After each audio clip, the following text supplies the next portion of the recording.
Bonjour à tous et bienvenue dans ma chaîne. Dans cette vidéo, nous explorons l'éducation au Moyen Âge, en connaissant le rôle clé de l'Église dans la transmission des savoirs à travers les écoles monastiques et les premières universités européennes. Suivez-nous pour découvrir comment ces éléments ont façonné l'école telle que nous la connaissons aujourd'hui. L'éducation au Moyen Âge fait partie intégrante du développement de la pensée européenne.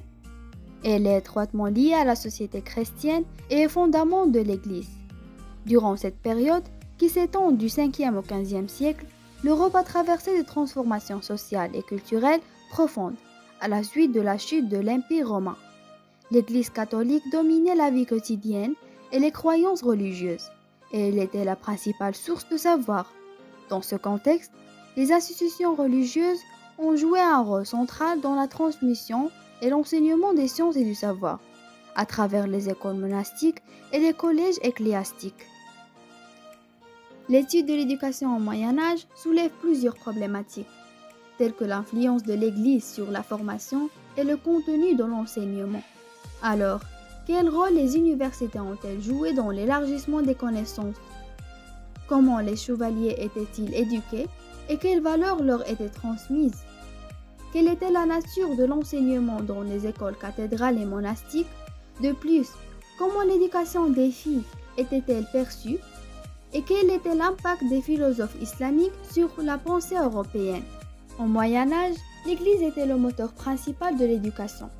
Elle a fondé des écoles cathédrales et monastiques pour enseigner la lecture et l'écriture, en mettant l'accent sur les textes religieux et le latin, avec pour objectif de former des membres du clergé au service de l'Église et à la diffusion des valeurs chrétiennes. Elle a également préservé le patrimoine culturel grec et romain et contribué à l'introduction de la philosophie et des sciences islamiques en Europe, via des centres comme l'Andalousie et la Sicile, renforçant ainsi son rôle de pont entre les cultures et de pilier de stabilité sociale. Au Moyen Âge, les universités comme celle de Bologne 1088 et de Paris vers 1150 ont émergé pour répondre aux besoins d'une société en mutation, en enseignant le droit, la théologie et la médecine. Relativement indépendantes, elles ont transmis les savoirs notamment du monde islamique tout en formant une élite instruite pour l'Église et l'État. Ils ont ainsi posé les bases de la pensée critique et des sciences, préparant l'Europe à la Renaissance. L'éducation des chevaliers au Moyen Âge était un processus structuré qui préparait les jeunes nobles à leurs responsabilités militaires et sociales. Dès l'âge de 7 ans, un garçon noble devenait page dans la maison d'un autre noble, où il apprenait la morale, l'étiquette et le service. Ensuite, il devenait écuyer, formé par un chevalier expérimenté aux techniques de combat, épée, lance, arc et à l'équitation. Cette éducation comprenait également une formation morale basée sur le code de la chevalerie, qui valorisait le courage, la loyauté, la générosité et l'humilité. Les chevaliers étaient aussi formés à défendre l'Église et à protéger les plus faibles, incarnant des idéaux religieux et sociaux essentiels dans la société médiévale. Les écoles cathédrales et monastiques gérées par l'Église étaient des centres éducatifs majeurs au Moyen Âge. Les écoles monastiques formaient les clercs dans les monastères, tandis que les écoles cathédrales, rattachées aux grandes cathédrales, éduquaient les élites religieuses et administratives. Le programme basé sur les textes religieux, le latin et le trivium, s'est enrichi plus tard par le quadrivium. L'enseignement rigoureux et axé sur la mémorisation visait à préparer à la vie religieuse ou administrative, intégrant ainsi ces écoles au système social et religieux de l'époque. Au Moyen Âge, l'enseignement se basait sur le trivium et le quadrivium.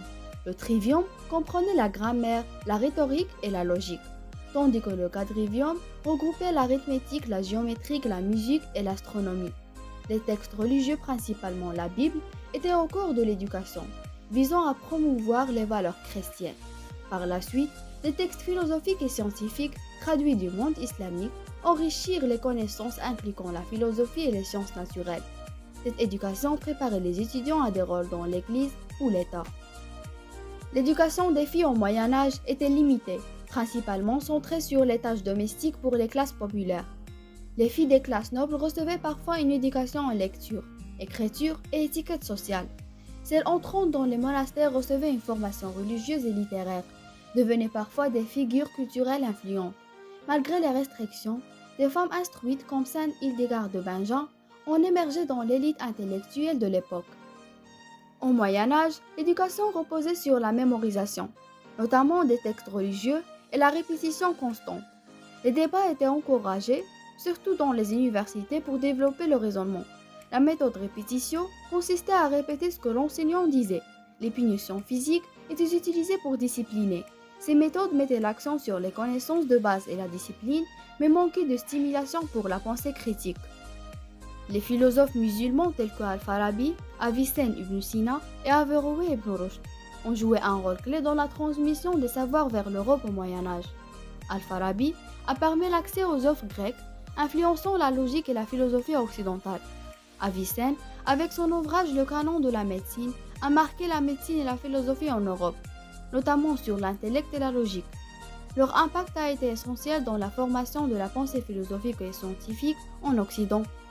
En résumé, l'éducation au Moyen Âge était un moyen d'ancrer les valeurs religieuses et sociales, visant à préparer les garçons à des rôles religieux et militaires tout en limitant l'éducation des filles, ce qui en faisait un outil de formation des identités sociales et de renforcement de la stabilité politique et sociale.